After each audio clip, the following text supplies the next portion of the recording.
Hello everybody, welcome back to my channel. This week we are diving into the topic of hiking shoes, what to wear, when, and then what I specifically wear. So I get the question a lot about what shoes I wear. We're going to dive into those specifics, but what I wear kind of goes against the grain from more traditional hiking boot advice that you might find elsewhere. So we're also going to talk about the different types of hiking shoes and how I think through what shoes I'm going to wear on a particular hike. So even if you don't use the same type of shoe that I do, this video will hopefully still be helpful in helping you decide what is actually going to be best for you. One more little disclaimer, this video is not going to cover winter hiking. So this is really for spring, summer, and fall hiking seasons. So let's start by talking about some different types of hiking shoes and the pros and cons of each. So first up, you have your very traditional hiking boot. Something kind of like this. It typically has a higher top so that your ankle is protected and supported. An example of this would be something like a Danner boot that is very popular. Hiking boots are typically waterproof and super durable, really supportive, and just kind of big and just hold the foot in. Some of the pros to a hiking boot are they are stable, they are durable, they offer foot and ankle protection. They're warmer on cold hikes when you're hiking through some of that little slushy snow that you might find in the springtime. They're usually waterproof and they offer really good traction. The cons to a hiking boot are that they are heavy and bulky and they typically take some time to be broken in. And if they do happen to get wet on the inside, so you cross a stream or something and you get water inside, that is going to take a really long time to dry out, which could potentially leave your feet very wet and cold if you're on a longer multi-day hike. The other category of shoes that you could possibly hike in are kind of the trail runners. So this is an example of more of a trail shoe. This one does have a little bit of ankle coverage.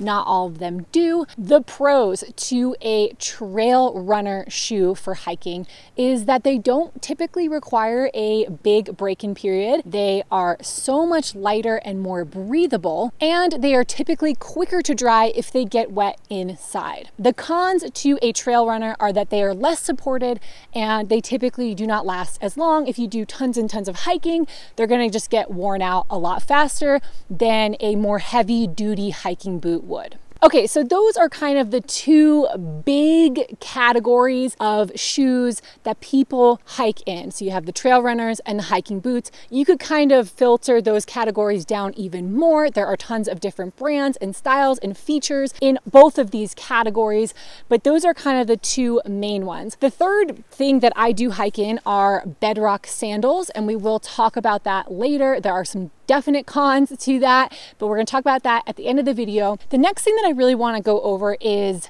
how you decide what shoe to wear on a particular hike. So let's say that you have some trail runners and you have hiking boots. Like, which one do you choose for which hike? Since I do tons of hiking in a variety of terrains and weather conditions, I do have a few different hiking shoe options, and this is kind of what I think through when I'm deciding what to wear. The first thing that I consider is, what is the terrain? Am I going to be hiking on desert slick rock? Am I going to be hiking through water?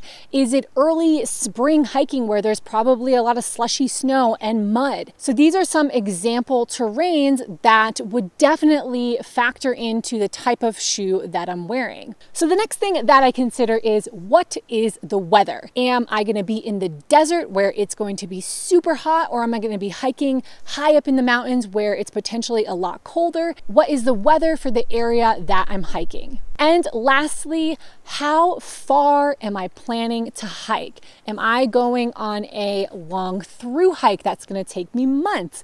Am I just going for a day hike? Am I going for a short backpacking trip? How many days am I going to be hiking in a row? And how many miles am I planning to cover? So those are the three questions that I'm asking myself when I'm getting ready for my hike and deciding what shoes to wear. All right, so let's do an example. I spend a ton of time in the desert. I live in Utah, so southern Utah is just incredible and I love going down there for hikes. So let's say I'm planning a day hike and I'm going to be hiking on some flat, slick rock and it's going to be super, super hot. I personally would not choose a heavy duty waterproof hiking boot for that hike because that's not breathable and it's just way more than I need for a desert hike. So I would choose something like a trail runner that is super, super breathable and that dries really, really quickly. Let's run through one more example. Let's say you're going hiking in the mountains again for a day hike and it's the springtime, early summer. You're expecting there to be still some snow that is melting out, so the trail's probably going to be a little bit muddy and slushy. That's a hike where I would consider a hiking boot that is waterproof to keep my feet dry as I'm hiking through all of that mud and slushy snow melt. All right, so that hopefully gives you kind of a good idea of just how to begin thinking about what type of shoe you want to wear when and maybe what type of shoe you want to buy. The last thing that I want to talk about are the shoes that I specifically wear. I wear minimalist style shoes. Those shoes that I'm about to show you are by the brand Vivo Barefoot. I am not sponsored or anything like that. These are just the ones that I use and that I love. They have a ton of different types of shoes for like lifestyle shoes and then also outdoor adventure hiking shoes. Now there's a whole world that you could dive into about the benefits of a barefoot or minimalist style shoe. I'm not going to cover that in this video. I will say though, personally, I have some feet issues as a result of wearing narrow constrictive shoes.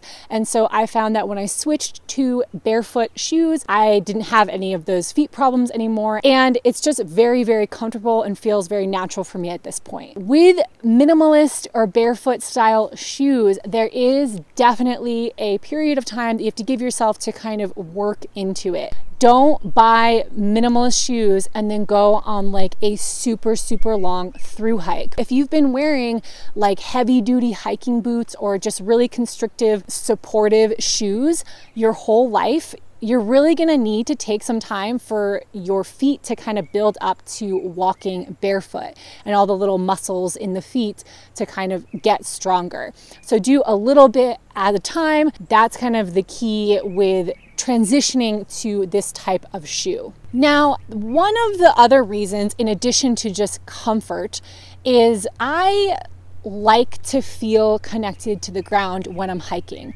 So if I have a really thick hiking boot on that doesn't really allow for like a ton of feet movement, allow for my toes to like feel the ground and grip and help me balance, and it just is like, you know, elevating me an inch or two off the ground, I don't like that. When I was a kid, I ran around barefoot outside all the time. I remember I used to test myself. We had a rock driveway and I used to like challenge myself all summer to like see how far and long I could walk on the rocks barefoot without it hurting. And so I just really like to feel that connection to the ground. And I found with the minimalist style shoes, it just allows me to kind of just be more connected to where I'm stepping and more aware of where I'm stepping. So these shoes have, you can see here, this one has some traction and it's not like I would feel if I stepped on a piece of glass, for example, this would protect my foot from the glass going into my foot, but they're like super, super bendable. It doesn't offer like a ton of ankle support in the sense that it's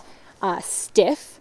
You know, it offers support from like bushes and sticks that I might rub up against. This would protect my ankle from scratches and my foot from scratches and stuff like that. This particular pair is waterproof as well, which is great for those more muddy kind of hikes. This is made of leather and has a waterproof lining and a thermal insert to keep my feet warmer. So if I'm going on a hike that I'm expecting to just be a little bit colder, I'll wear these boots. These are so lightweight and flexible, and they're the boots that I would choose to wear when I want to keep my feet warmer and drier. They kind of have a lot of the benefits of the hiking boot that we talked about before, but not as many of the cons because they're not as bulky and heavy and restrictive as a more traditional hiking boot would be. I will link to these shoes in the description below if they're still in stock. This is their tracker boot. So that's kind of what I use for the hiking boot category. For the trail runners, I have these. These are also by Vivo Barefoot. They're the Magna Trail Shoe, and these are super lightweight and breathable, and they dry really, really quickly. So again, they have the same level of just like flexibility, but they have a good amount of traction and a little bit of ankle coverage, and they're just super, super durable. I would argue that these are more durable than like a traditional trail runner shoe. I love these because they have some protection, but they also dry so fast. So if you watched my Paria Canyon vlog where we were hiking through water for like most of the time, I wore these shoes with neoprene socks. So the neoprene socks helped me stay nice and warm, and then these would dry out really, really quickly. They also allowed for the water to easily flow in and out, and it was just like a really comfortable shoe for that type of trail. I also will wear these on desert hikes where it's hot, and again, I want that breathability. So same benefits and things that I would consider between a trail runner and a hiking boot, but this particular style is the minimalist style. So if I stepped on a rock, I could feel, you know, the outline of that rock on my foot, which again, I'm just very used to, and I love it. I love like that connection to the ground. So those are the two main hiking shoes that I have, and just again, all the things that I'm considering when I'm choosing hiking shoes. The last thing, just to really round out this video, that I want to talk about are my Bedrock sandals, which I'm actually wearing right now. So let me take these off. All right, these I am obsessed with, and I do hike in these. They have a pretty good traction here. They're super comfortable. I don't even own any other type of sandal or flip-flop or anything like that. Like, I only wear these even just like in my everyday life at home during the summer. These are my go-to shoes. These Bedrock sandals are lightweight, they're resolable, so as they wear out, I can just get a new sole on them. These ones grip best in dry conditions, but I think they have other ones as well. So like, these are something that I love to wear in the desert, but there are some definite cons to wearing sandals. Your feet are exposed to rocks and sticks and scrapes and snakes or whatever it is, wherever you're going. So there are definite pros and cons to these options. Nick pretty much exclusively hikes in his Bedrock sandals. So I'm just sharing with you what I do and what works for me and why. So hopefully that can just help you make a decision on what would be best for you. I've heard people hiking super long through hikes like the PCT in just like sandals that they made, or even barefoot. So my point is, there are a variety of hiking shoe options, and I just wanted you to kind of know some of the pros and cons, the different types, and how to think through what might work for you on a particular hike. I'm not saying that the minimalist shoe is what you need to do. Okay, so the last thing that I want to mention is hiking boot sizing. So how to kind of figure out what size is best for you. And the one tip that I have for that is just to make sure that you're trying on hiking boots at the end of the day. So your feet swell throughout the day, and you want to make sure that the boot fits when your foot is a little bit swollen, because as you hike, it's going to swell. And so trying your boot on at the end of the day to get a better feel for that foot swell is definitely a good little tip. And typically I size up maybe like a half a size with my hiking boots, just to allow for that room for swelling. All right, there you go. That is all I've got on hiking shoes and hiking boots. I hope this is helpful in just kind of figuring out maybe what to wear when, or just the different types of boots that might work for you. If you have any additional questions, just make sure to comment below. I read all the comments. I love hearing from you guys. Subscribe, hit the like button, and I will catch you in next week's video. Peace.